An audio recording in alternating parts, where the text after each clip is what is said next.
Yeah, no, most of the time it's this podcast is just ramble on about the video games that we've been playing for a while. Like the last podcast I was on, I rambled for maybe 20 minutes about how I hate the battle pass system in most video games. Damn, that sounds like the battle pass. Yeah, this is for real, the battle pass. For real. Oh, hi, didn't see you there. Welcome to the DadBodSquadCast episode. I don't fucking know. Episode something. Hell yeah. Something. A number, probably. Today, I am your host, Hawaiian Shirt Experience. I'm joined here today with our other host, Chip Pilays, and a special guest, WolfHatLad. For real, in the flesh. We got her in the studio. She's been. We had to use up all the DadBod bank account just to get her, just to fly her out to the funding. Yeah, I'm to fly her out. Grant money. I do expect it up front, by the way. Yeah. Don't worry. You'll be paid in exposure. Woo! Exposure. My skin.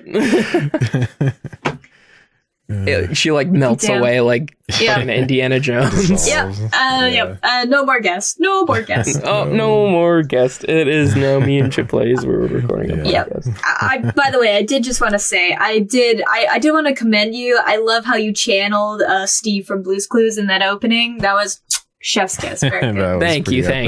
Yeah, I really felt like I was gonna, enter the little pretend paper house. Yeah. I the little fade in is that SEXMAN can do for the intro. It's very organic. Exactly. Unless he starts the intro exactly when I started recording, in which case, Yeah, SEXMAN, little note here. You do, by the way, have to animate the entire intro to Blue's Clues, but oh no. I guess this podcast isn't coming out for 4 years. You gotta edit back into it, though, and have Chip in the window. Yeah. He'll do it. Yeah, I believe in him. Yeah. He won't do it. Don't do it. Well, let's not give him too much work. Place your bets now at DadBodSquadCast.com. I like how we were so with the DadBodSquadCast. Recent news is that we're trying to make more podcasts more than once a month. Yeah. So we're trying to do bi-monthly. We'll see how that goes. This is the second podcast that is being recorded this month. It's the third, right? Because is it? Ace and Ethan did the Q&A one. And season one. Dude, bi-monthly? Bi-monthly? More like bi-monthly, because we're not doing it monthly anymore. We're doing it tri-monthly now. Hell yeah. Yeah, the thing is, we're gonna have to get way more elaborate with what edits we're gonna make him do, other than transition to gameplay 2. Last in the one that me and Season did, we gave him a commercial that he had to make. I know that you guys went on to look at Craigslist for half an hour. Yeah, we got a little sidetracked. We were just looking at random stuff on Craigslist for 30 minutes. I remember Sam was talking about that earlier. He was like, he just went on Craigslist for 30 minutes. So, hey, if anybody wants to sponsor the podcast, we will use your service for Ben. Yeah. We're going to get sponsored by Craigslist. Dude. Maybe. Yeah, for sure. Haven't you seen all those Craigslist YouTube ads? Yeah. Fair enough. For all your sneaky back deal, weird illegal transactions. Exactly. That's funny. Yeah. So what have you guys been up to for the past while? What games have you been playing? Minecraft. Oh, I think that's the Fair. only game I've really Yeah. played in the past like month. real. Well, I guess. Well, like I've played a couple like games for like an hour, but like consistently, like I probably Yeah. Minecraft. Yeah. Mm. I mean, it I is- guess- Oh yeah, sorry. You go. No, go on. I was just gonna say, me and Ace played Escape Simulator. Yeah. And that was pretty cool. Yeah, I was there for some of that. I Yeah. backseat gamed the hell out of SEXMAN. It's fine. Yeah, we Epic. appreciate the help. Yeah, that's a cool game. Escape Simulator? Yeah, you escape.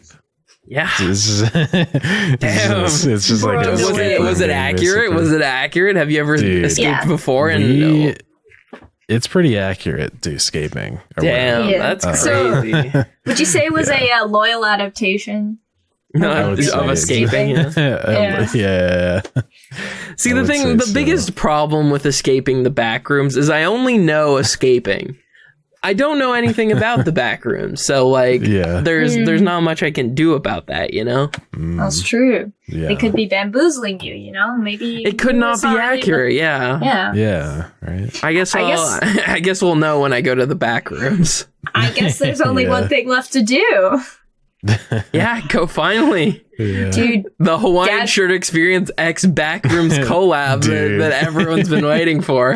yo, Can you stream when you're in the back rooms? hell yeah. Fuck yeah, I'll get one of those Dude. like streaming backpacks. Yeah. Get like a GoPro. Yeah. Yeah.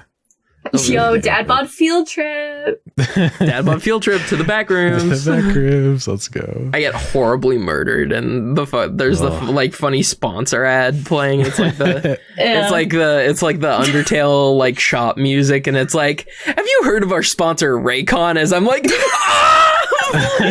please. Yeah. Dude, a Twitch ad for Raid Shadow Legends starts like as soon as you die. Bro, Have you heard Is of Raid Shadow Legends? It's the Dude. most ambitious RPG on the market today. God. Tom Scott voice. I am now in the back rooms. So, What have you been playing, Maya? I've been getting back into Breath of the Wild. I kind of, Nice. I've had like one save that I just kind of on and off have done for like the past 3 years, just kind of whenever I feel like it. But only recently have I actually like really gotten into it again, because I sort of never really. I kind of avoided the story for a long time because I just wanted to fuck around and be like, "Ooh, what's that? What's that funky bullshit over there?" Except you didn't. Well, I would like the Vsauce music to play after that. But Or you? did I? But you didn't. And it, like, I was watching her play. I'm sorry, I'm exposing you. I was watching her play yesterday. And I was kind of like, I got to an area that I kind of recognized, and I was like, there's something here. I forget what, but there's something here. I think it's over there.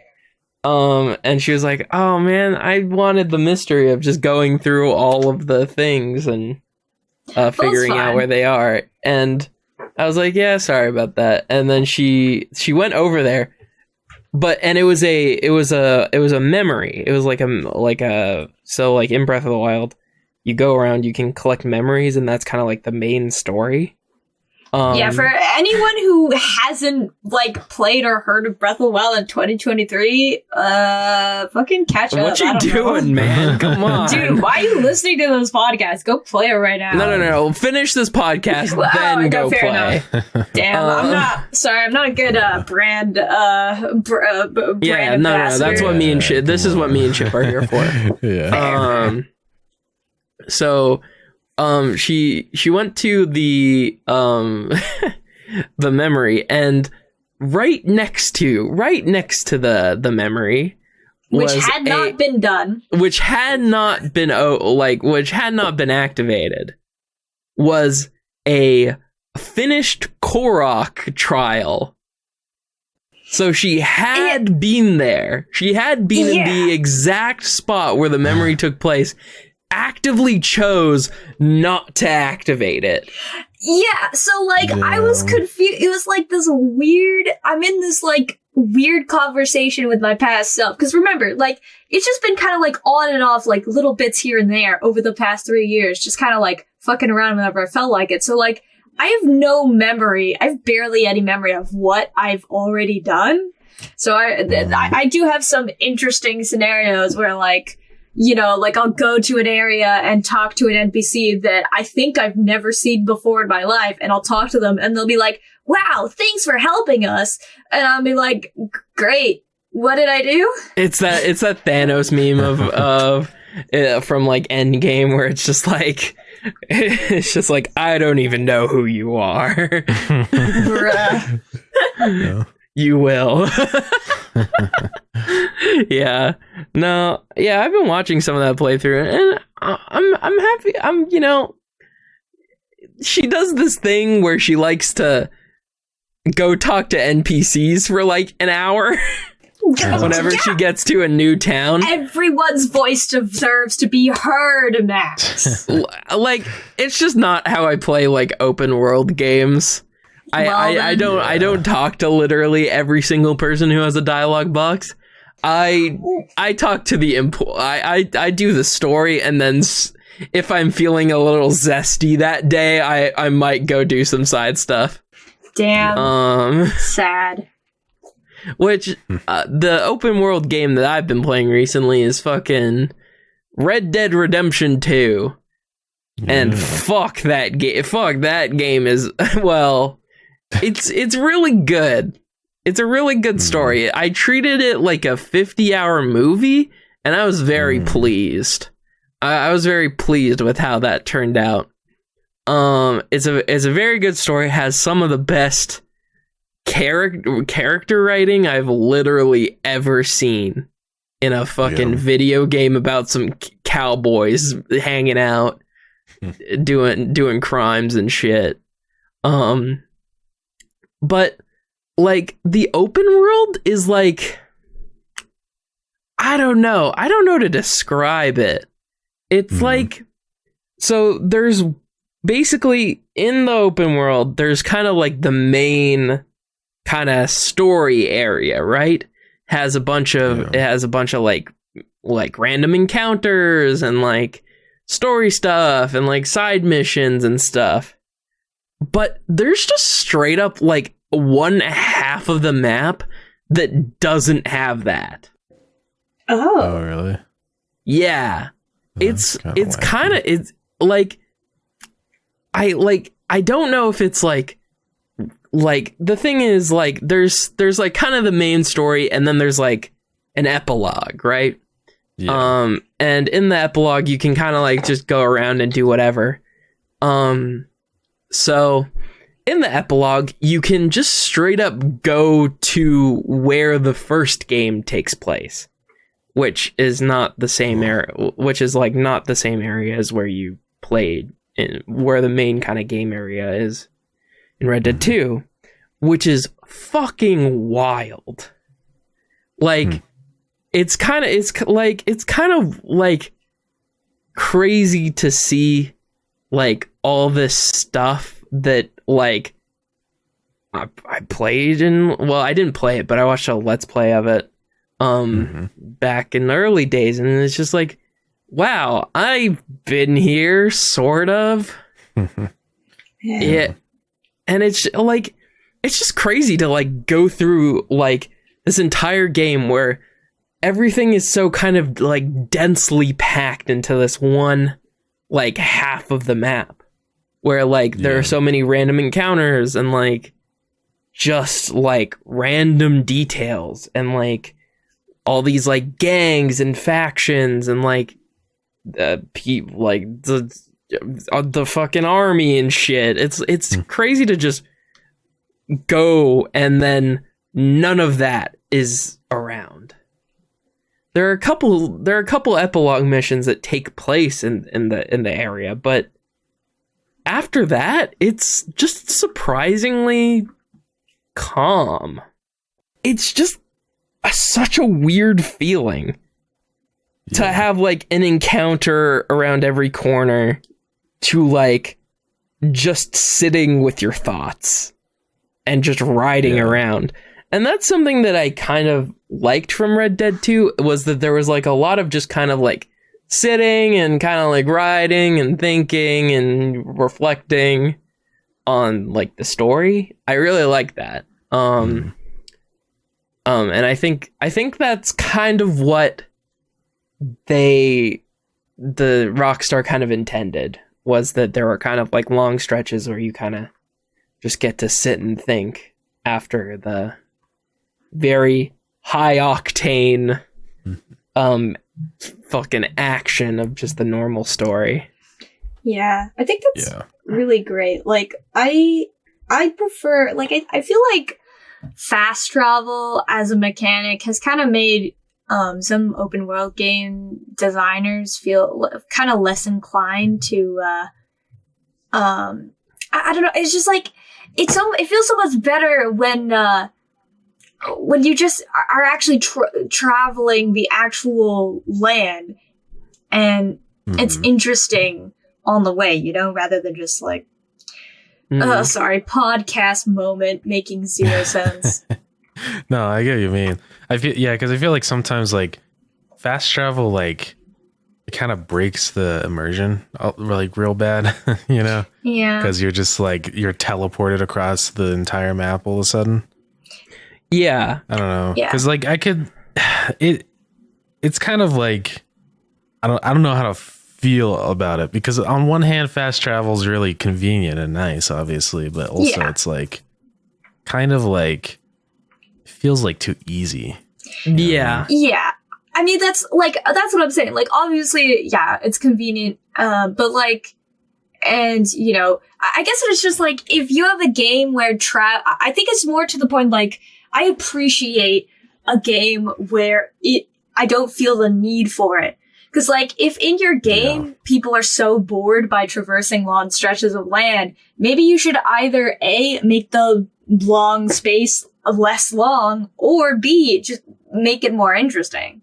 And fair enough, there's only so much you can design, obviously, but I don't know, yeah, I think that's really good. Like, that's why, like, in Breath of the Wild, I prefer, to just kind of for the most part, kind of travel on foot or on horse.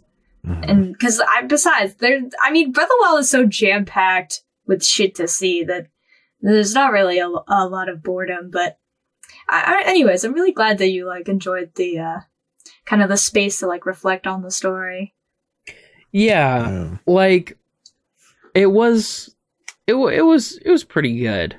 And it did kind of make the story a little bit more affecting, because there are certain characters that you have to do missions for that you as the player may not necessarily like, or tasks that you may not like doing. So I feel like that kind of like, oh shit moment of, oh, I have to do something for this guy? Shit. Fuck.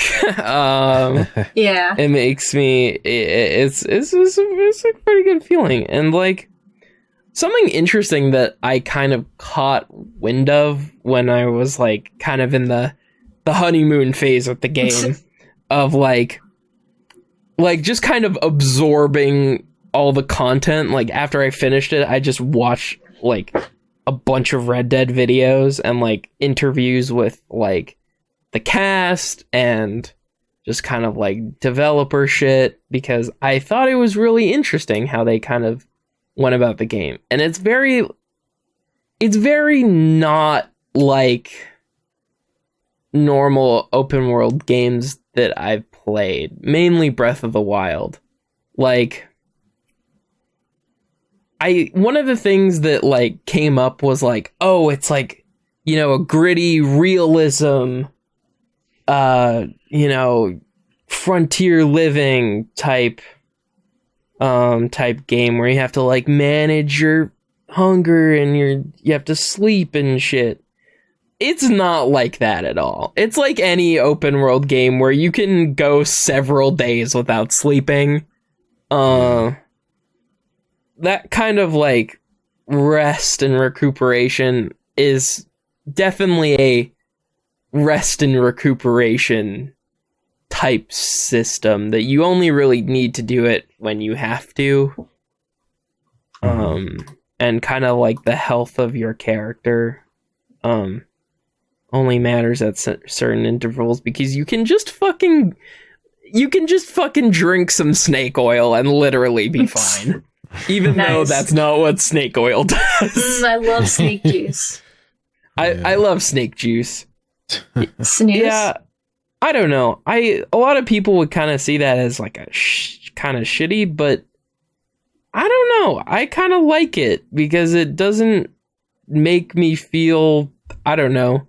It's not like, well, it is kind of like Minecraft in the sense that like you only have to eat until you're full. You don't have to eat at regular intervals. You don't have to like sleep at regular intervals. You can just kind of go and do what you want when you want. Yeah. And I kind of like that. And I feel like if they limited players in that way of like, you know, just being like, oh, you can't do this until you're full health or whatever. Yeah. I mean, it would kind of be like it wouldn't be a bad game. It just wouldn't, I don't know. It just would feel different to what they're kind of going for.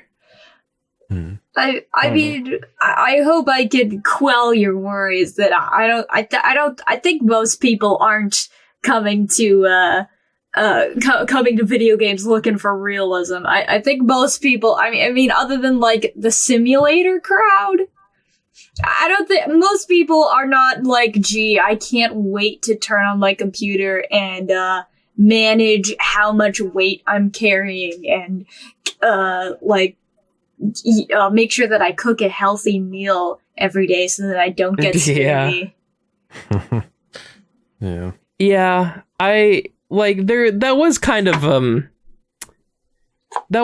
one of the complaints that I read about, though, was it didn't have a lot of like it felt very, some of the systems felt very video gamey and didn't like kind of broke people's immersions a little bit. But like I don't know. It's a 50-hour movie. I'm not. I mean, like, it is fun to like ride around and like catch trains and stuff. Oh, this is like doubling back to a point like a while ago about fast travel, which I think is really interesting because in Red Dead you can't fast travel kind of normally. Yeah. Like, you can only fast travel between specific points. Right. So, you know how, like, I don't know if you guys have played Skyrim, but you can fast travel in Skyrim, but only to places that you've been before. Yeah. That is not the case in Red Dead. You can basically fast travel from your camp if you have a specific camp upgrade, but you can't fast travel back. Which you can't not being able to fast travel back to camp is a little but I get it, you know. You probably shouldn't pay for a wagon that, you know, takes you that leads someone right to your base of operations when you're outlaws, you know. That might be a bad idea. I don't know about that, but I really like the game, and I haven't picked it up. I haven't played it since, because I finished that blog, and I got done crying and and just like kind of like seeing the characters off, and that was like really, it was just like, I don't know, it was a good experience. But the thing is, when I finished the game, I got you know, I looked at my save file, and normally if you look at your save file, there's like a percentage of how much of the game you've beat. Yeah. I had beat 70% of the game. Mm-hmm. Which God I damn. hadn't spent that much time like side questing or like hunting or like fishing or anything.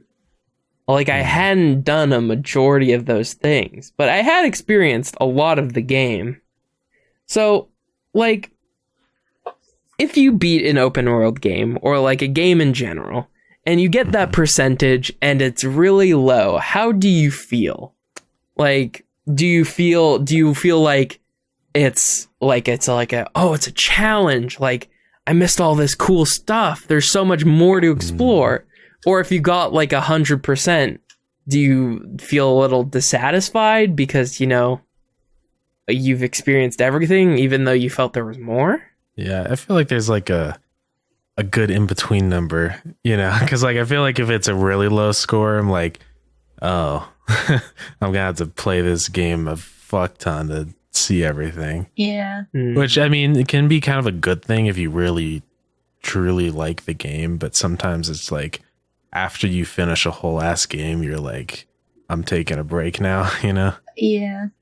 But I think like if you get 100%, it's like kind of just like, oh, well, I didn't try that hard and I did everything, so there's not really that much content.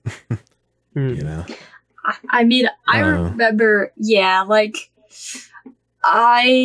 back, like, before I actually owned the game myself, like, the way we first played it was me and my brother, basically those...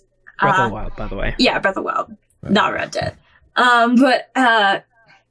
We first, like, we borrowed a Switch from, like, someone my family knew, and he let us play it for a bit, because we were just both so excited to play the game, and we didn't have a Switch. And, we took turns. That was kind of the epic battle of each day, was who got to play on the Switch.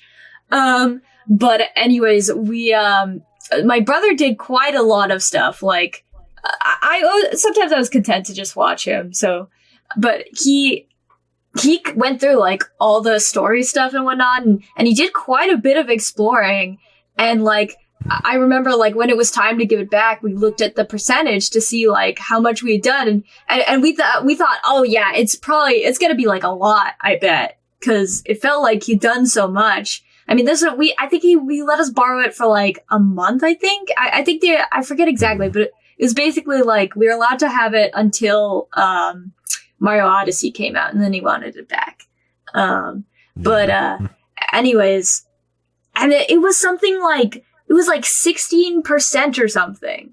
And we were like, what? Because like it felt like we had done so much. And yeah, so that's when we were like, whoa, clearly there's a lot to this game. And yeah, I mean, I don't know. Like for us, we were super excited. But it's definitely, if it's a game like, in a game like Red Dead, where it's less about exploring and more about narrative, I can definitely see how it's like, like, you don't necessarily want to spend a bunch of time just to do, like, silly little, like, repeat, like, copy-paste side quests, you know? Yeah, because I feel like it depends on... I feel like there's two types of sort of, like, open world games. Just, like, story-based open world and, like, completion open world. Because, like, you know... like well, I guess it's not really an open world. Well, it's sort of, kind of, a little bit. Animal Crossing New Horizons. Oh, yeah. Because that game is like, I feel like if you go into the expectation knowing that this is going to take like a year to do, or even more than a year to complete everything, it's not that disappointing if you barely have any completion. Because like I feel like it's different with like a story game. For sure, for me at least, because it's like, if I already did the story, to me, that's like the game. Yeah. The story is the main game. No, I feel that.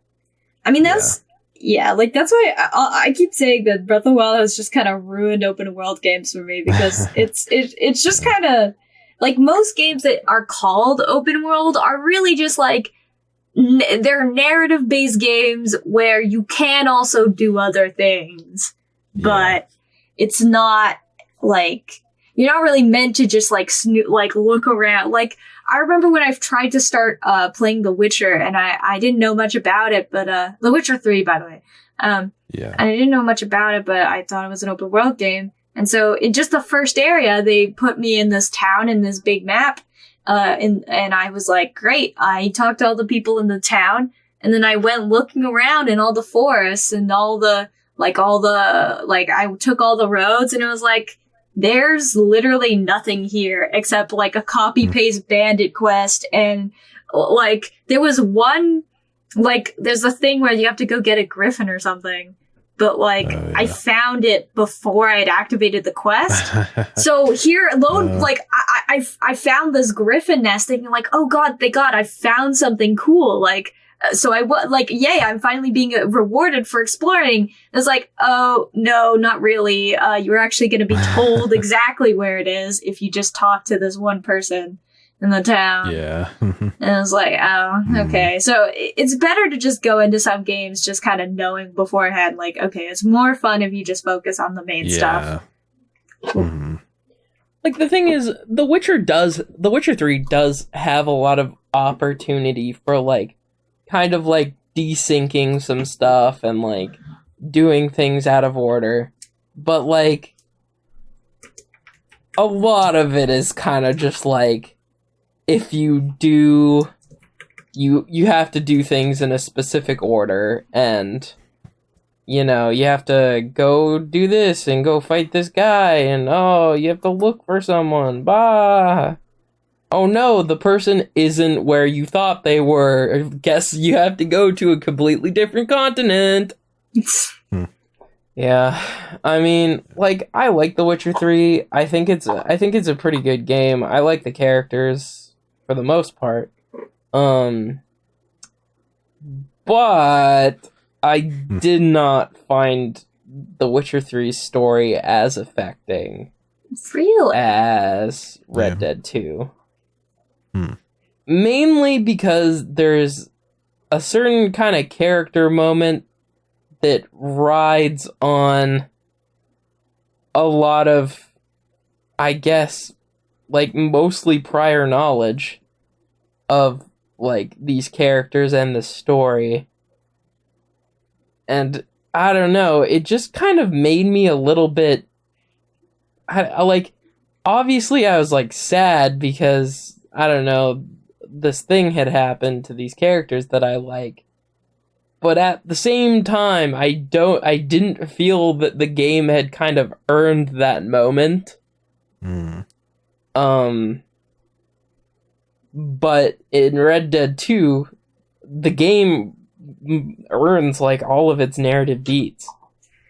And you get to spend time with you get to kind of pick and choose who you want to spend time with, and you can, like, go and, like, talk to people, and, like, you can, like, they give you, like, some characters give you, like, quests, but they're not, like, side missions or anything. They're just, like, little goals that you can do, I'm pretty sure.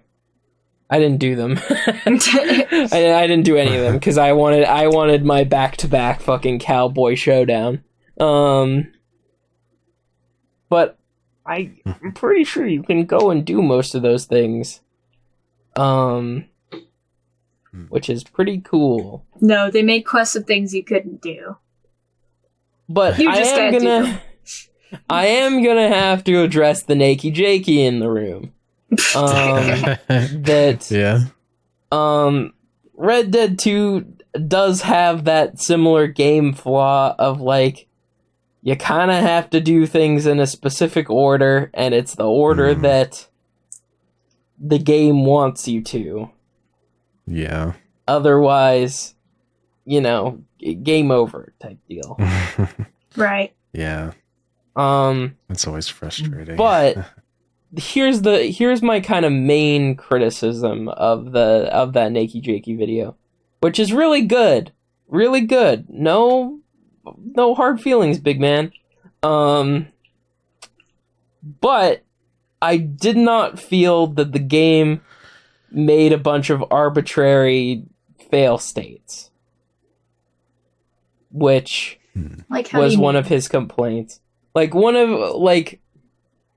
his major complaints was that it was like you had to do things in a specific order and you couldn't, like, there was no real like experimentation within the missions themselves. There was just kind of like, it's just kind of like a shooting gallery that you just run through, and you have to run through it a specific way every time. Right, yeah.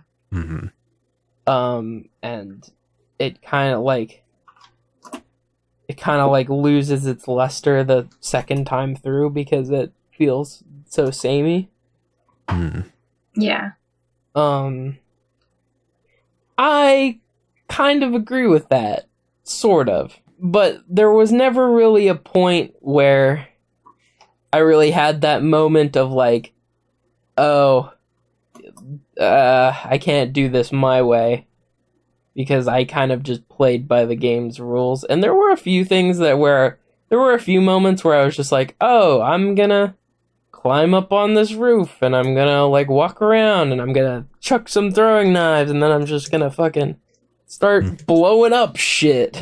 Like I had those like run throughs where like I had that kind of like multiple like mission moments where I was like, you know, I could do whatever.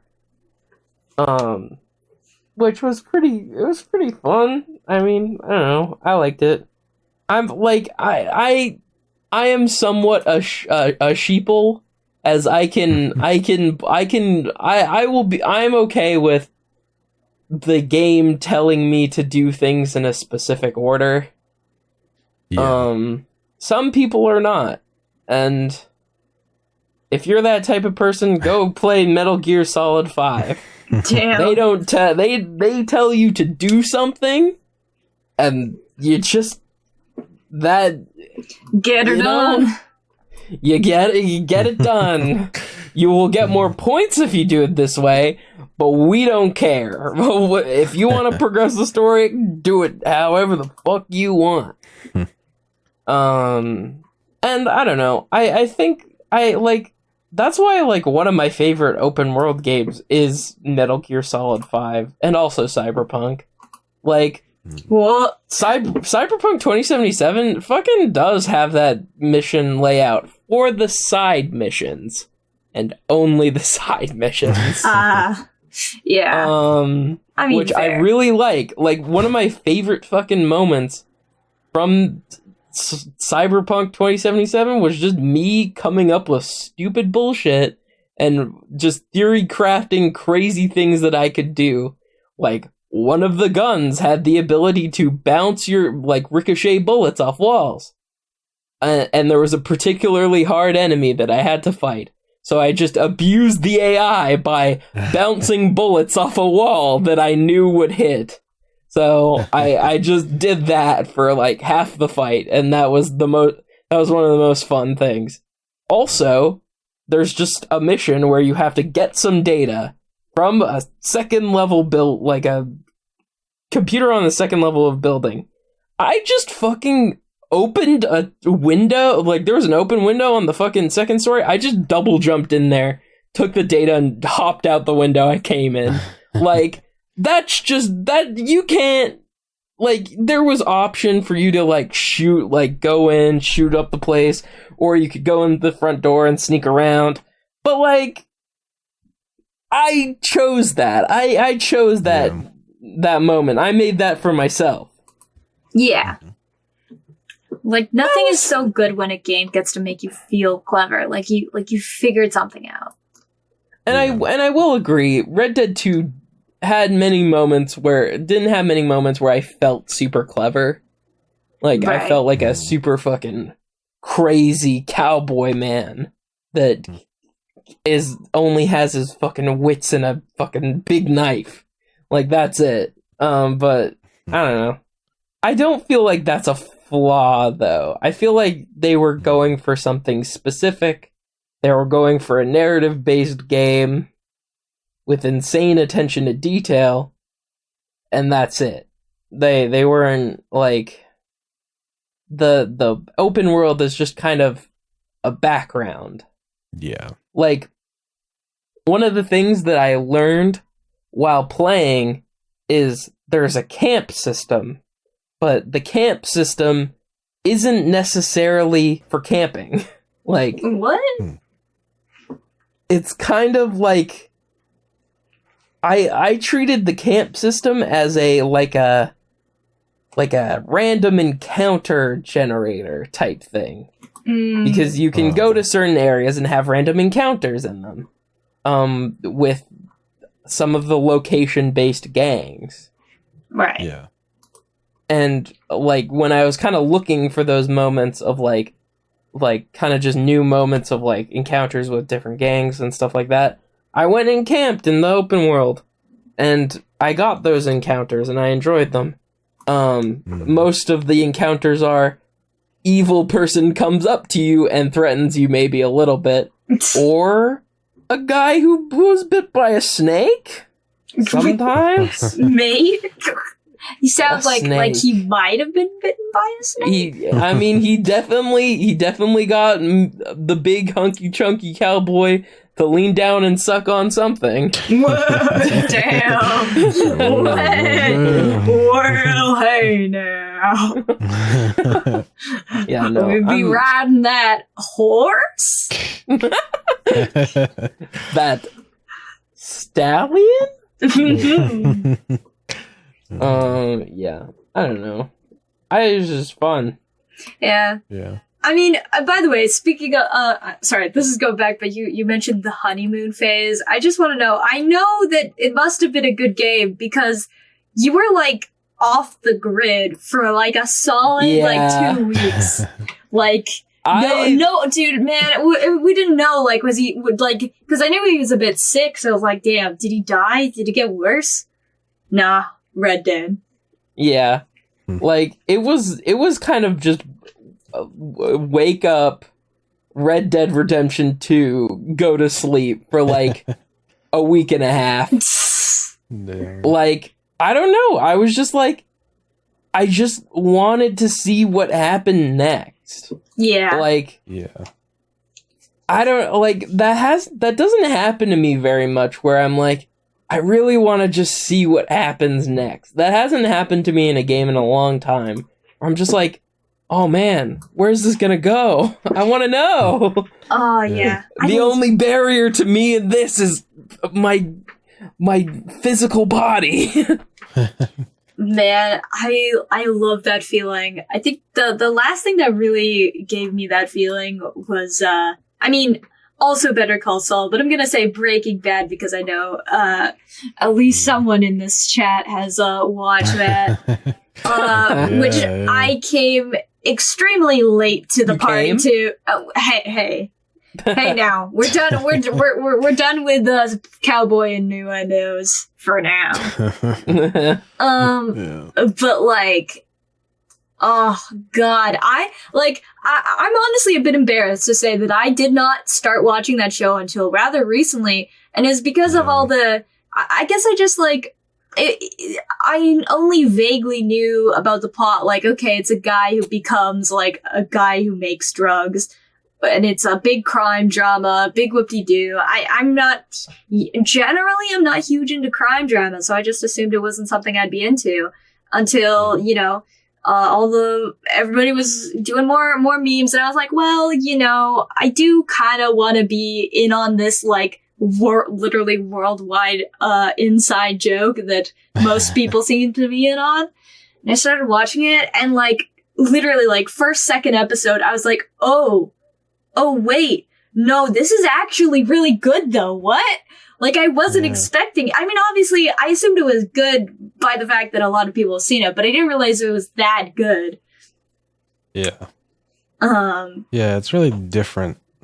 I feel like from a lot of like other shows, or like, is it a drama? What would you? I would Yeah, say I it's think- probably a drama. Yeah, I'd call it a drama. Yeah, a thriller, maybe. yeah. I don't know. It's interesting. I feel like the writings is really good. really solid. I think that really adds a lot. It's amazing. Like whatever the fuck they're taking, I want some because Jesus Christ, like crystal meth. Well, I guess so. That's probably what they're taking. That's what they're selling. Probably. Yeah. Every single episode, it was just like, fuck, like, I need to know what's happening. It was kind of bad. I had some day, like, the days that I didn't have work, was almost just like all day back to back. It was, probably not the best for me, but goddamn. Same with me and Red Dead. Like, I just, like, eat, sleep, breathe Red Dead Redemption 2. Yeah, that show screwed up my sleep schedule many times. Because me and Ace would just keep chugging along with episodes way later than we should. Oh yeah. Like I think one time we were actually recently when we finished season 4, we were up until like fucking 10 a.m. Damn. watching. We watched for like 8 hours straight. Damn. I feel that. Like, yeah. That's crazy. It's just, once you get in, it's good, hard to stop. And it's painful because every episode is like an hour or like 40 minutes. And it's just like, right. but then it ends and you're like, fuck, but now I need to know. Yeah. I think that shows a perfect example of how to do like a cliffhanger. Yeah. Because it's not like a stupid bullshit cliffhanger where it's like so over the top. It's kind of just like a Lost cliffhanger where it's like what is where they like literally ask what's gonna happen next pretty much. It's like the writing, like the story just kind of like it gets to this point where it's like the next episode is going to kind of explain everything, but it doesn't have to be like explicitly said. Like it's kind of implicitly like, sort of that the next episode's going to be like going to tie into it.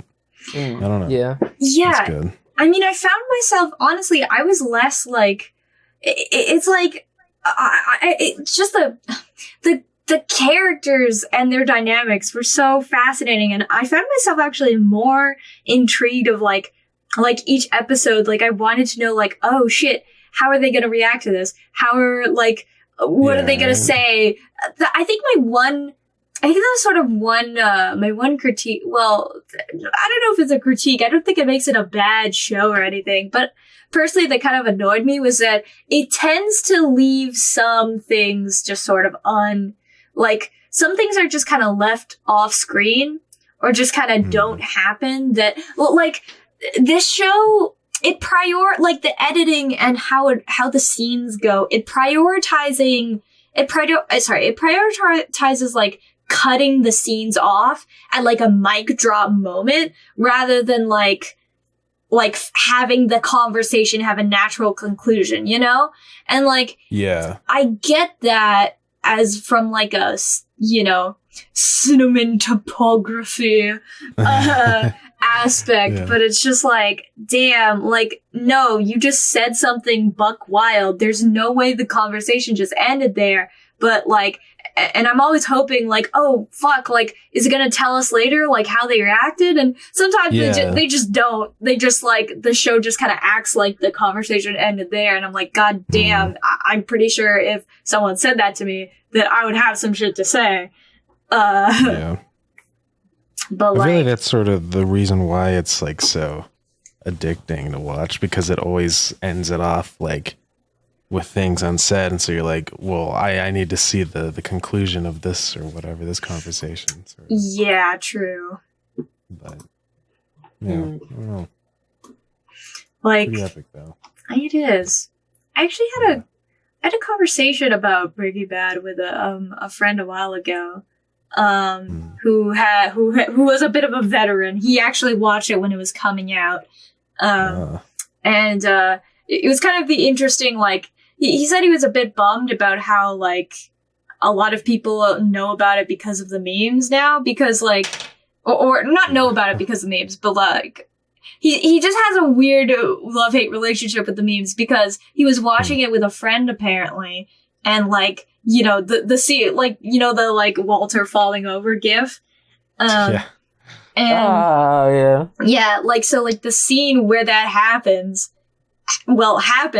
and like the scene itself is apparently really devastating. I don't think I've got there yet. I've done everything. That's like the final fucking scene. Oh, is of it the whole really? series. Damn. Yeah. Okay, shit. But I don't know. So I don't want to. Yeah, that's what. Yeah, don't worry. Don't worry. This podcast is spoiler free. I'm sympathetic to the spoiler dislikers out there. Yeah. You know, the Ace Mans of the world. You know, sure, you can have your fun. You can go Google the endings to all the movies before you watch them, but you know, I'm respectful of the people who enjoy the suspense. But I've watched everything except the last season. I stopped because I wanted to watch with you guys. And anyways, so this friend of mine who's watching with his other friend, and that scene happened, and like his friend started laughing because it's the meme, and like, you know, he said like it just kind of hurt because it's like obviously like in universe it's a really devastating scene, and it, like what's happened is really terrible, but like I was thinking about it myself, and I was like, God, I think when I get there, I don't know if I could stop myself from laughing because like, I know. I've seen all these memes for so long. It's like, it's ingrained in my brain that it's supposed to be funny. Exactly. Yeah. And I mean, and it's just like, it really is ingrained. And also, there already have been a few moments in the show where I find myself laughing out loud because it is kind of a thing that like most of the show is just Walter kind of just making this face like like my name is Skylar White, yo. My husband is Walter White, yo. I haven't watched Breaking Bad. I watched a little bit of the first season and didn't continue because I was playing Red Dead Redemption 2. And I watched the first episode of Better Call Saul with Maya. I was a little confused, but I thought it was really good because it was I mean, it was just good filmmaking. It was like really good TV. So I think I'll continue watching Better Call Saul. Hell yeah, that is also like personally, I think I like it even better than Breaking Bad, but I know neither of you guys have watched it yet, so yeah, I haven't seen it. I will probably like if I ever go back and watch Breaking Bad, I'm probably only gonna be watching for the memes. Damn. Like you think that's really what you think. That's initially kind of what you think. Exactly. Yeah, like I feel like season 1's good, obviously, but like it really starts to pick up. I feel like because it was like after season 1, it just keeps getting better and better. Yeah. So. I mean, I'm sure if I like, you know, continue watching or whatever, I'll probably start enjoying it more and start getting more addicted. But like, you know, I feel that. I like it's a very big time commitment. I know. You know, that's true. That's the problem with TV shows. Like a movie is different because it's just like 2 hours and you're done. Yeah. And that's the movie. But a TV show can be like, you know, 100 hours. Like it depends on the TV show. But like it's so long. Like Red Dead 2 was 50 hours. Like that took me a week and a half of just wake up that and then go to sleep. I don't think I could physically handle like 100 or 150 hours of TV. Even though it's good, like Yeah. I will probably watch it at some point. I just I'm not emotionally ready yet. I need some time to process the wonderful art medium I just absorbed. I need to maybe take a little bit of a breather. Yeah. No, I feel that. From big kind of like branching narrative things like that, because it's like that's like I understand. I'm starting to understand why not everything can be fucking like the best shit. Because if everything was like kind of like that, made you emotional, I don't think I would survive. I don't think I will emotionally recover. Man discovers connecting to art more at 8. But I'm saying it maybe it's good that there's some kind of mediocre art that can be absorbed. Hold on. So are you saying that like we need the cookie clickers in the world so that you can better appreciate the Red Deads? Yeah. Yes. Okay. That is what I'm saying. I don't know, buddy. I mean, there's a debate there, but all right. Like I feel like if there's like, I don't know, I judge a piece of medium, like a piece of art, on how well it makes me cry. If it's a scale of like light single tear or full on like ugly cry weeping, at the ending or the finale or whatever the kind of where the denouement, if you will. Yeah. I judge a game by that, or a piece of art by that. And, you don't fucking break down crying when you finish a run of Risk of Rain. Like, you don't cry after. It depends on how long you're playing for. True. Yeah.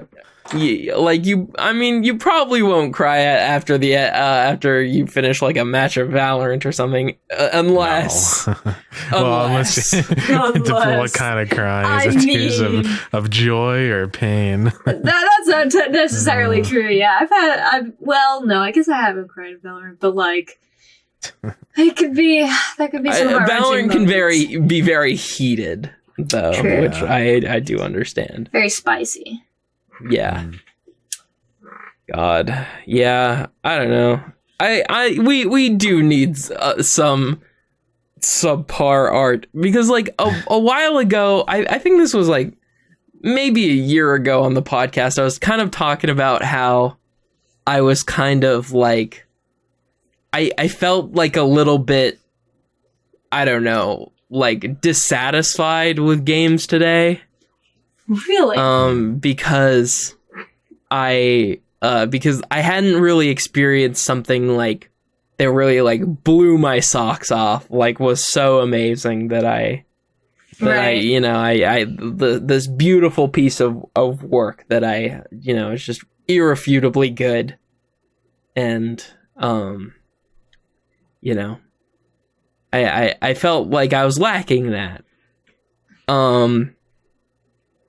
But now I think, maybe not every video game needs to make me fucking bust down in tears at the climax of the story, or whatever. Video games are pretty good, like breathers, Yeah, just like kind of like you can just play and just kind of, it's not like, it doesn't require your full like attention, Yeah.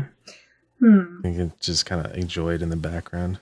I mean, I play Tetris just to cool off sometimes. Like, yeah, I had a moment one time where I was like I was really freaking out and I wasn't sure what to like decide on something, and I just opened a thing of Tetris and just was mindlessly, well, I guess not mindlessly, but putting the blocks down, and then it's pretty good. Man, I guess the common human experience is enjoy funny game with block.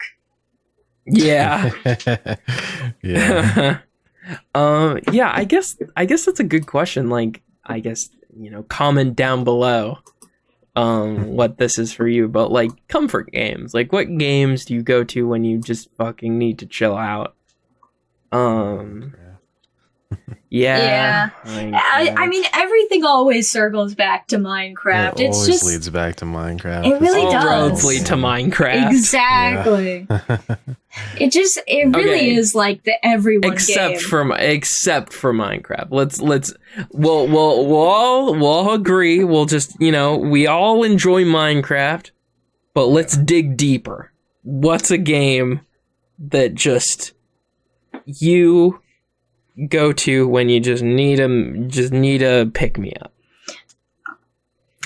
I feel like for a long time for me it was Factorio Ooh, yeah. until it got too much math.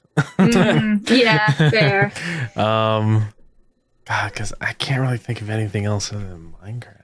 I know, that's the thing. Yeah. I think maybe this is just the sign that Minecraft is the ultimate. I mean, for me, It is the best selling game of all time. Yeah. Like, for me, it is Tetris and Breath of the Wild, other than Minecraft, but, I mean, I don't know. I don't know. It's just kind of comforting. I think it's just kind of comforting to think that it is such a universal, like, I mean, for the most part, obviously there are exceptions, but it's just like, that it's something, I think it's one of the things that the world kind of agrees on. The Minecraft is a great game. Because I remember there was like a very brief period, I feel like, where, granted, this might have just been me and my high school anxiety, to be fair, and I imagined it, but I felt like there was a brief period where, like, there was the sort of consensus was that, oh, well, Minecraft is a kid's game. And that period very quickly faded because really everyone kind of is just like... I think it's because the kids grew up. Yeah. Fair enough. Yeah. I mostly agree with the Minecraft nowadays. But I know when I was a lot younger, the games that I used to play, I would just like boot up when I needed a good time. I would play Shovel Knight, and I would also play Just Cause 3. Oh, that's a good game. Yeah, I played a lot of that actually. Ooh. Just Cause 3 is good because you just get to go and blow stuff up for a while. It's just like you can just fucking destroy everything. And it's I think fun. I think that's why a lot of people play games like Grand Theft Auto. Yeah. Yeah. Because you can just go blow shit up. There's no for rules. free. You can just Yeah. I think but it's like kind of taps into that same energy of like griefing a Minecraft server. Yeah. Well, maybe not that. Maybe not griefing a Minecraft server because like Says the man who griefed. I griefed one fucking time. I will never let you live it down. Because I was fucking griefed back. I was A fucking revenge griefed. story. It was a revenge. I did it because Buddy. I got done to and I was upset.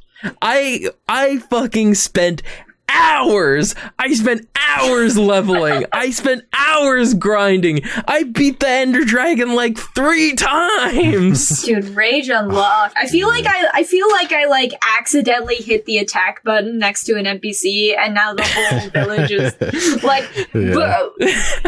oh boy.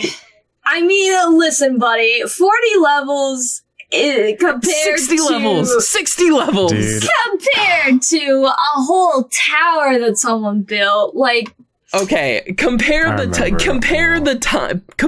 time. It would take roughly the same amount of time to build that shit as it took, or to remake that shit, and it would take me way longer to get that levels, because that's before I knew how to fucking do mob grinders.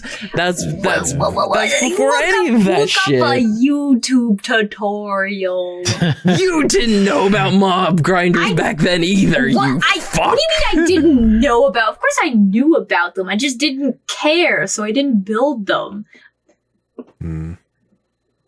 I didn't know those existed until fucking recently. How did you not? Because I play Minecraft like a normal person. I don't play to optimize everything. Fair. I play it just to go build a fucking house in a wall and fucking kill shit. Yeah, I do gotta say, I sometimes find it insufferable. I mean, okay, not to call people out, but I sometimes find it a little insufferable to play Minecraft with people who are immediately like, okay, we're gonna get the materials to go defeat the Ender Dragon, like, as fast as possible. I'm like... Yeah, I don't like speedrunning the Ender Dragon. Oh, yeah. It's too fast.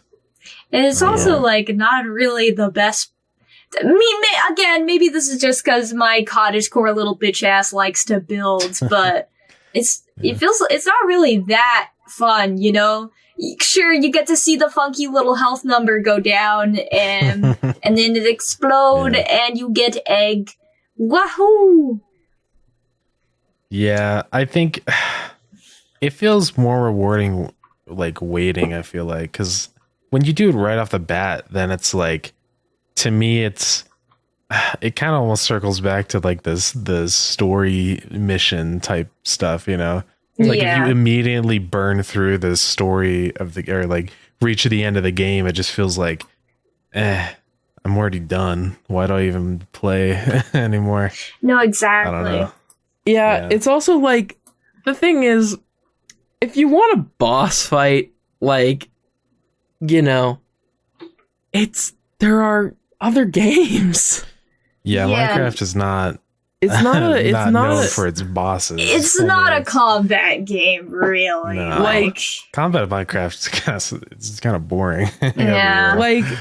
Like yes, I get it. I'm one of those people. Like, I'm one of those people that wants to go in and fucking get the Aether mod, you know? I want to go and explore an area, kill a big boss. That's what I enjoy.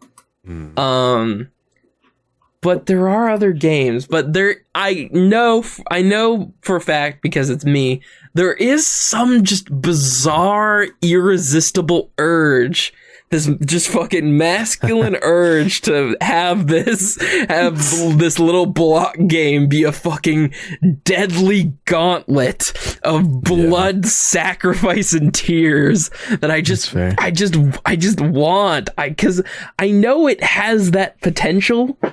You can do, but I have to look for that potential myself. I have to mod it. I have to make the mod packs. I have to you know, I have to install Epic Fight. I feel that. You know, I'm ready to play on that server whenever you get that mod pack. Yeah, I mean it's almost done. Just like it's like I just need like a little bit of time to just play, I guess, normal Minecraft.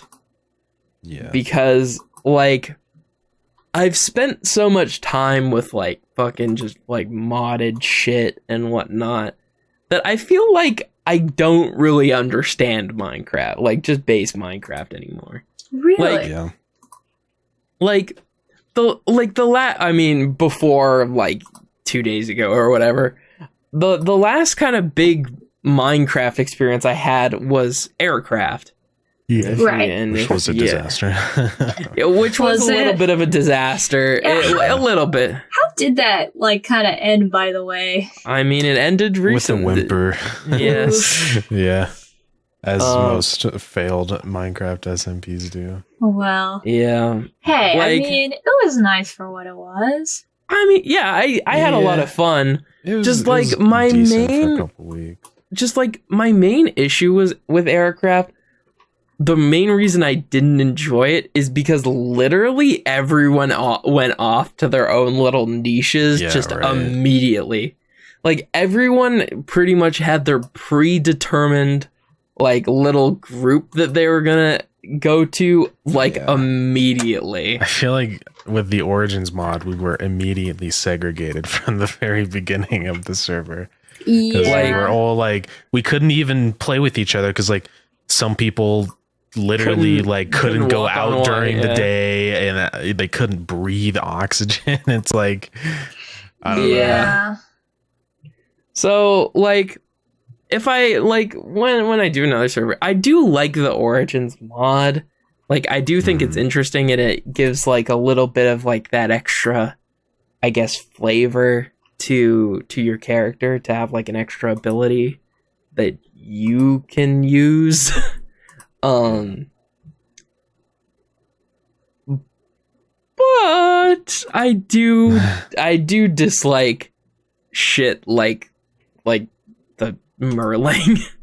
Like, I don't think like if I got the Merling, I probably wouldn't have enjoyed aircraft at all. Because like Minecraft is designed to be played like in a specific way, and if you're not able to play the game as it was intended, it just feels like it's not fun.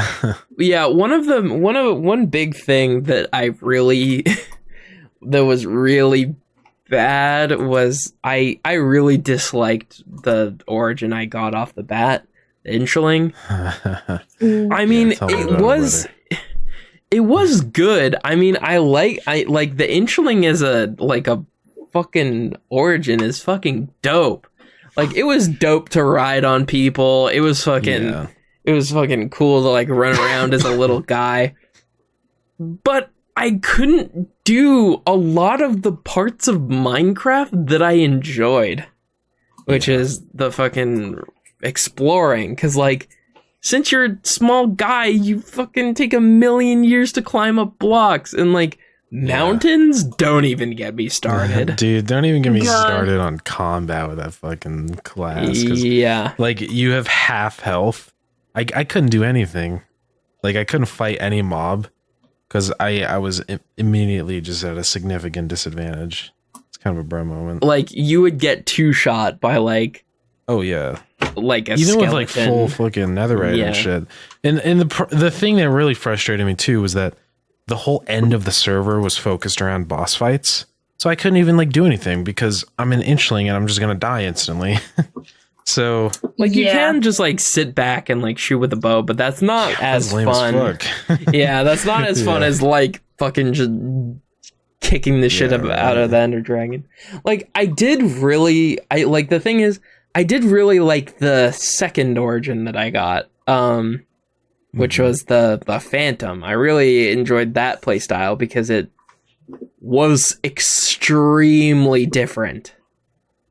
Yeah. Like, it was so different to like what I was playing previously. And like, I really like the ability of like, oh yeah, I have decreased health, but I also have like my saturation goes down when I'm in like my fucking invisible form or whatever. Right. Which doesn't, like, you know, you can't be in the sun with that. Yeah. Which was really cool. I really liked being Danny Phantom. That was a lot of fun, and I really enjoyed the hit a mob, sink into a wall vibe for a while. But but you know, that was before the nerfs. That I got, which, you know, I was a little disappointed by because of the nerfs, but you know, I understand. It was a very OP class. Like, it was very overpowered, but like balancing it would have been equally a nightmare. Yeah, balancing the different origins on that server was a nightmare. Yeah. Oh god, yeah. Some of them were just kind of whack, to be honest. Yeah, it's really hard to balance because like they're all kind of OP at different stages, and so you have to think about every point in playing the game. Because like early game, like some are really powerful, You know, like having an elytra and stuff like that really is a huge boost. But then late game, that class sucks because everyone already has an elytra. You know? Yeah. I don't know. That's my problem with the mod. I feel like it's just like I don't know. I'm always disappointed in the end. I feel like you know. Yeah, that's kind of one of the things that I wanted to kind of fix with the mod pack that I'm making for 1.18. Yeah. Which I'm really fucking annoyed that, like, I'm gonna have to wait a really long time before, like, mods catch up to, like, 1.19 and, like, 1.20. Honestly, I think more mods are caught up to 1.19 now. Yeah, I was looking, but like I was looking, but like a lot of the mods that I wanted to include haven't caught up yet, and like a lot of the gameplay overhauls are like just not there yet. Well, a lot of those mods people make like branches. Yeah, I know. Like it's the same mod, but just updated. You know. I know there are a lot of like branches between like Fabric and Forge and versions and stuff like that. I'm really just in the stage of like just trying to optimize and like cut shit that isn't useful. Yeah. Because I want it to run well. Yeah, I think a big thing with that is just like anything that doesn't like that's not really gonna truly affect gameplay just should be cut. Yeah. Because I have that same thing with like modding RimWorld. Yeah. Because I added on a billion mods. I'm like, oh, that would be a nice little thing. That'd be cool. But then it runs like fucking ass and dies because I get errors all the time. So you have to just run through and just be like, okay, what do I really need to make it to like get the things that I want out of this? These mods, you know. And like as I've been going through, I found that data packs are getting like really like optimized and have a lot of have a lot of content. Like before, my perspective of data packs was they were kind of like they're just kind of like little fucking things that like change the rule set a little bit. But a lot of them are like that, but they're fucking. Now they're like people go full hard with this mods at this point. Like I saw this one that was just like, oh, this adds this data pack adds 4 bosses, just a magic system, and like and like a bunch of spells, and terrain generation, and just a dimension where you fight these bosses. And I was just like, what the fuck? Holy shit! How do you do that? Really epic. I love data packs because they're so flexible with stuff. Because data packs work for Forge, Fabric, Vanilla, everything, which is what's really nice. You don't have to worry about that because it's like it kind of almost like replaces plugins for a lot of the data packs do, you know, like you don't even really need plugins anymore because you can just do it all with data packs, so it's nice. There was something that I saw recently, which was there are these 2 plugins called like Mythic Mobs and like Model Engine for Minecraft, and they are insane. They are like there was this video by this guy named like Toro who made like basically this just giant like Dark Soulsian boss fight out of the Ender Dragon, and it has like it is fucking like insane. And like I can't they're plugins. Yeah. How do you do that? I've been desperate to like I want that. I want that in my Minecraft. It's not like you can't install it or anything. Like it's not a thing that you can get because this guy just like wanted to make a little thing for himself. But God, I wish that was something I could fucking install on my PC like right now. Hell yeah. Like, but at the end of the day, it's just like, I want to play Elden Ring Minecraft. Yeah. It's just like, yeah, like, I could just play Elden Ring and then, you know, but it's fine, but I want to build things too. I want to build my house and make my swords and shit. I don't know. I think you just want to play Hytale. Yes, but no. Yeah. Yeah, there's currently so some fucking epic people are just like making like exactly what I want as a mod pack right now. Mm. I believe is by a YouTuber. I don't know his name, but it's called like fucking Dawncraft or something. They're basically they're making this giant mod pack with like a main quest line and quests that you can get from like NPC villagers, and like there are boss fights built around the epic fight mod.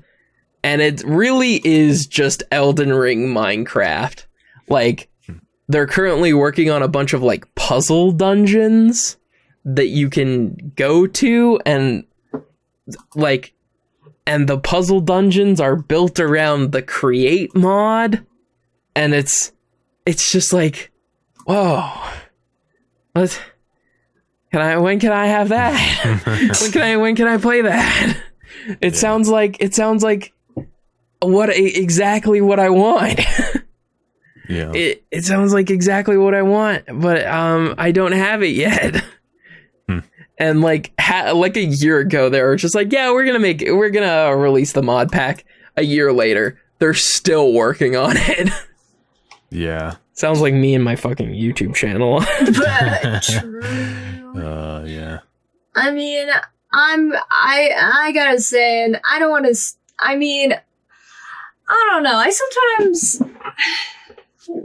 think I'm on a bit of the other side of the coin when it comes to like modding Minecraft. Like, obviously, like it is cool, but there's like, I don't know. There are just something like when you're saying like, oh, I want Elden Ring Minecraft. I'm like, I'll admit I am one of those people that is just like, then just play Elden Ring. Like, yeah, but I want to build the house too. I do. I feel that specifically because I mean, yeah, what's better than getting to like make your base a home? But there are some mods that get like weirdly specific that I just be like, yeah, you know, like it's just kind of like why, you know? Yeah, like I feel like people put way too much effort into some of them. Like there's like Mob Talker mod. There's like the one that turns Minecraft into Terraria and stuff, and it's like it's just kind of jank. Just play Terraria, you know? Like I feel like those types of mods where it's like a literal direct translation of another game into Minecraft aren't very fun. But I feel like inspired by other games is cool though. Yeah, because it's still like Minecraft, but it's just other parts of other games that are cool, but you also get to do in Minecraft. But like, they're like making their own story and stuff, and that's like so cool. I mean, that is pretty cool. In Minecraft, like when it adds its own mechanics and like builds upon the foundation of the game, that's the best. But when it's just like it just adds more things to do one time or see one time and then be like, great. Then it's like, well, that's just that's largely how I feel about some like dimension mods, like Twilight Forest. And I feel like dimension mods I feel like are the best because that's a lot of content that you could go through. Like, yeah, that is true. One of the main things that I've kind of shifted to with making my mod pack was that I wanted to add mods that improve upon what's already there. Right. Like what's already in Minecraft. So I wanted to make it so like, yes, I want to make combat feel better. but Yeah. I also want one of the biggest roadblocks that I've run into while making this pack is when on a server, I want people to kind of have their own unique role in the server. Yeah. Ooh, And as a player. And my remedy for this is like a level, like an XP leveling mod. like MC. Where- Yeah.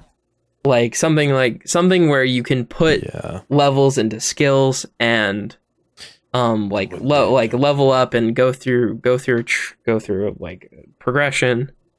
And it adds and it doubles as like adding a bit of progression to Minecraft, like a bit more progression, because before the progression was, oh, I need to mine coal and I need to mine iron and then I need to mine diamond. But now the progression is, oh, I can like go trade with villagers, or I could go fishing, or like I can go fight monsters and stuff. But the main problem that I've run into with that is that it's a lot harder to get XP, because like I have a mod that's just like you can get XP through farming, and that's good, like that. And there's like stuff like Farmer's Delight and whatnot to like make better foods and shit like that. Like I like that, but that doesn't stop the issue of kind of everyone going to mine coal for hours. Right. Yeah. And like going to like smelt stuff. The thing is, the difference comes when it's like, oh, like what, like they're gonna use their levels for. And the only, like, I don't know, like I feel like there's just like something that I need that will like just take it from an 8 out of 10 mod pack to like a 9 out of 10 mod pack, and I don't know what that is yet, so I'm just kind of. I think another big issue with Aircraft was like the homogenization of like abilities, or like kind of not like abilities, but like being able to get certain resources, if that makes sense. Because I think one thing that caused is that it completely destroyed any sort of shop system at spawn. Because basically everyone has everything. Like everyone just made a iron farm and everyone just got everything. Yeah, like by themselves, instead of playing together and like benefiting from one person's expertise at something. You know what I mean? I mean, see, that's why I play Minecraft like a communist. Because it's just, like, I'm sorry, but it's more fun that way. It's more fun to act like a community that's all kind of like sharing our efforts together. And it's like, oh, you know, you do a little bit of mining, I do a bit of this, and we're all contributing. And yeah, I feel like everyone kind of immediately just like dispersed into their own little corners. Yeah. I mean, me and Max tried to get something going in Spawn Town, and I mean, that did work for the most part. But the thing is, most of the people didn't do it because they wanted to like be a part of the town. They did it because I asked them to. Also, like the whole thing with like the T Empire, like they just made their own town essentially. So it's like, that's kind of stupid. It's also like they're like, it's not stupid. It's just like we don't have enough people. There's not, like that's why it's stupid, because there's not enough people to do that. Yeah. We need like 20 or 30 active people for that kind of stuff. Like we barely had enough for one little small spawn. Like, I don't know. So like the reason that like I really like the leveling is how like, because like people get the choice to put their levels into certain things, like if someone wanted to, they could put their like levels into like more like husbandry, so they'll have like they can use axes and stuff. Yeah. But someone could be like, put all their levels into like strength and like health, and they can be like the warrior of, like, obviously at a certain point everyone is gonna be like, everyone is gonna have like levels and everything at the very end. All that's gonna kind of break down at some point, and I can't control that. I can't, like, there's a point where I have to accept that. I just want to extend out that kind of early game where people are kind of working together to build something, and they're going mining, and like there's a kind of mass cooperation. Yeah, I feel like there needs to, I don't know, because like the mod that you have for that system, the leveling up system, is cool, but I feel like it's sort of like too easy to do everything at once, if that makes sense. Yeah. I'm almost wondering if it'd be better just to do like a more like strict class type thing where it's like, maybe like you can still do everything, but it's like you're especially good at doing a certain thing or something. Like, I don't know if there's a mod like that or not, but like I imagine there are probably data packs for Origins that basically do that. Yeah. But like, I don't want to like force people. Like, I want people to have the option to do like whatever they want, because that's Minecraft. You can do, like, I'm not gonna stop you from fucking doing whatever you want to do. But like, you can go the route of like leveling up everything slowly, but like you could also just level up something first and then. Well, yeah, I don't know. It's just it's a difficult. And one of the ideas that I had, as a resource that could be traded, is XP. Yeah, and that could. I think that could be like a currency, is like XP. And like you could sell like XP books that you put in, like that kind of gives like the I don't know, the fucking fighters and the farmers like something a bit more to sell other than, oh, you have food. Yeah. Well, fair enough.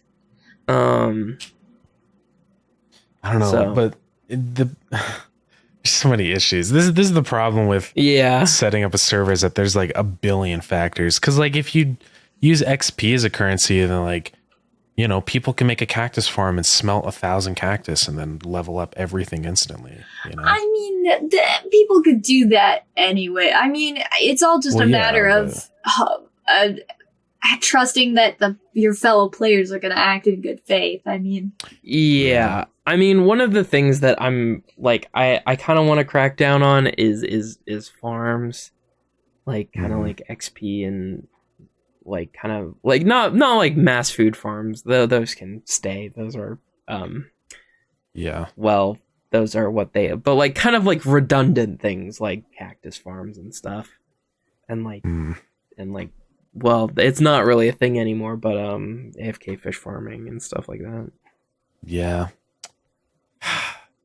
I don't know. It's a bunch of problems. It's a hard tightrope to walk. Like, yeah, really. I like there's no real good way to do it.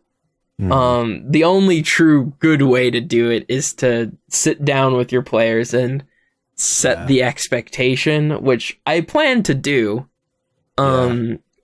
But I do have these systems in place to help enforce these kind of expectations. Yeah. I feel like what we need to do is just like make a Google Doc and like make like a tree of all the like different stuff.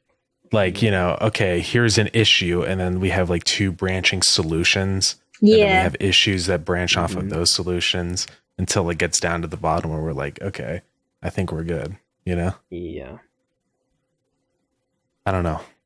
That's a good idea. It's just going to take a lot of planning. Yeah, because like I feel like the way that we went about with aircraft trying to fix issues was just kind of haphazard. Like it was just random. It felt like we took it as it came up, which is a problem because by the time usually a problem presents itself, it's already been abused and it's already ruined something.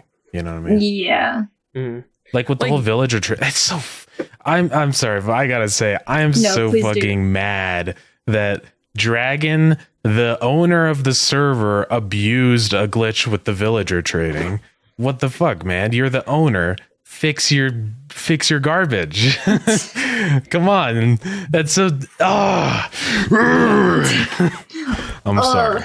I mean, that's frustrating. There's a lot of stuff that Dragon was doing that just kind of felt like it's just kind of bad faith. And I don't know. Yeah. I mean, there was also a bunch of stuff that we were doing that was a little bit bad faith, but it's like he's the owner. If he's gonna brand himself as the host, he needs to be representative of what he wants to, how the players to act, you know. Yeah. And for him to exploit his own server rule, like what the fuck?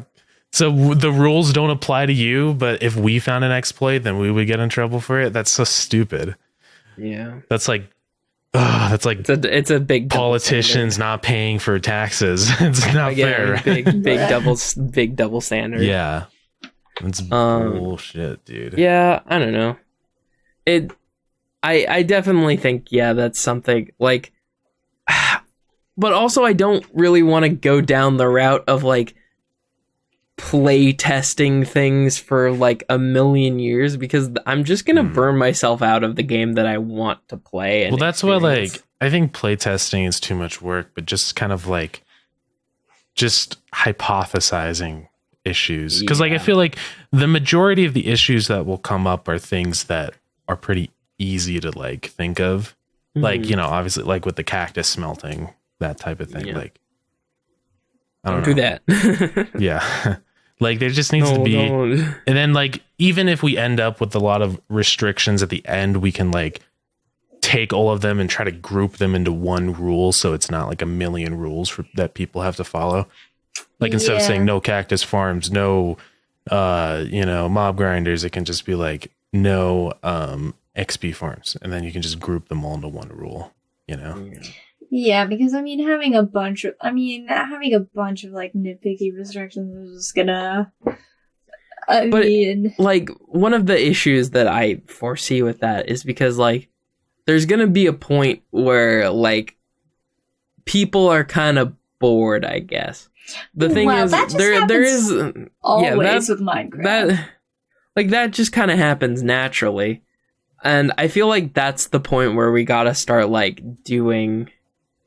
Like we have to like events. Events are kind of like the most important point. Really happen with aircraft, yeah. So, yeah. We need to develop a server plan. I feel like, it's not even just for this server, but just for like all types of SMPs. You know. True. Yeah, it's really hard to. I do want to say it's really hard to manage people. It's really hard. People are very smart and figure out things that you would have never thought of. So it's not like, you know, I don't know. I mean, I'm like I don't know, I just need to I just need time to think about what I want out of this game, and finding kind of like-minded people who also want to create the same experience and have the same experience themselves. Which is hard, but you know, that's why there's like there needs to be like a screening process, and kind of like you need to be like, okay, that was non-existent with aircraft. It was what's your name, how old are you, that was it. That's why I plan to do like actual interviews, like I will. Man, like, I tried to do the screening process and you were just like, nah, and I was like, but I'll fill it out anyways. Well, like there's people that like I already like you know, I've known you for years, so I don't Fair need to do an enough. interview. Like I already know. We already know that you're gonna play by the rules for the most part. Like that's why, like, I feel like there's like right off the bat we can like add a bunch of people that we know and we can trust. Yeah. And then we can like try to look for other people. Yeah. Yeah. And I think the thing to do is have people kind of join in waves. Yeah, so that not a trickle, because that just fucks shit. So like have like, you know, group A come in and they're like playing, they're like kind of playing, and then they they get to a point where, you know, they have like iron armor, like they're getting to the upper end of like iron armor or whatever. And then group B comes in and they start playing, and then they can start interacting with the group A players. Yeah. And stuff Every like single person added to aircraft was like completely on their own because no one else was new, you know? Like it was just them. Like which is kind of that's never kind of a fun. major problem. Like, no, it's not. I mean, not in like any sort of official SMP scenario, but I've been that person a lot of times just playing Minecraft, and it's just like, well, everybody's already got everything. Yeah, I'm not really it's adding like, anything. It's no fun. Yeah. And I feel like with like more people comes like new gameplay loops, because like the less experienced players are gonna ask the more experienced players to like come with them, and like that. I feel like that's just kind of how things are gonna shake out, and that will be better. That will be nice. And it will provide a dynamic, you know? Yeah. I've been brainstorming a lot of world events and stuff like that we could do. I've been watching a lot of those like I simulated a fucking medieval society. Yo. I look to that for inspiration, but I don't find a lot of. I find that content very fake. I found it like interesting, but that's not the type of it's not the type of content that I would want to put on aircraft, like, or not, or like my own SMP. Are you talking about like in Minecraft? Like, like there's a lot of YouTubers that do like these like simulations, I guess, of like the social experiment. Like YouTube, like Minecraft mass YouTubers experiments. Oh. Which, like, it's an interesting idea, but every time I try to watch try one of those one day, but like, I don't think that's what I would want to turn my like my like event server into. Like I feel like maybe like one day of like, oh yeah, there's a plague or whatever, that could be cool for one time, but I wouldn't be able to repeat that. No. It would be like a.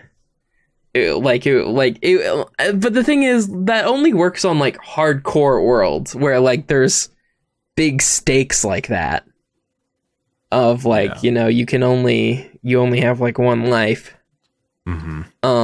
So in my server you can die as much as you want, but we will make fun of you for having a high death count.